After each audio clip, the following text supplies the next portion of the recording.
ख्वाजा साहब फरमाते मैं वहाँ खड़ा था, आतिफ़े गैब से आवाज आई, मोइनुद्दीन तू पीछे हट जा, ये मेरा और मेरे बंदे का मामला है, तो इसके बीच ना आ।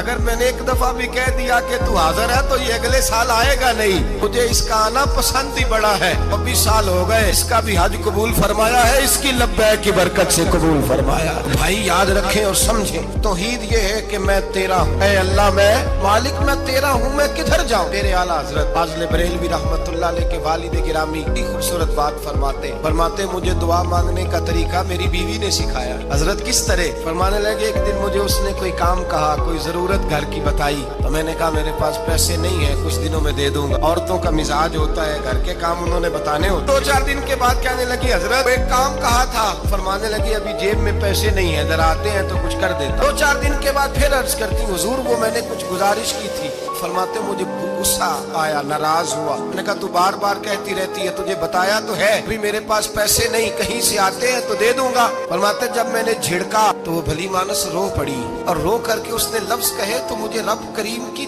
तौहीद सिखा गई और मुझे अल्लाह से मांगने का तरीका बतला गई। वो के कहने लगी हुजूर आप ही तो मेरे खामद हैं, बताइए आपसे न कहूँ तो मैं किससे जाके कहूँ? कौन है मेरा और किससे जाके कहूँ? किससे जाके मैं कहूँ कि मेरा ये गम बांट दिया जाए? आप फरमाते उसने बात कही तो मैं रोने लगा। मुझे कहने लगी हुजूर क्या हुआ, आप रो पड़े?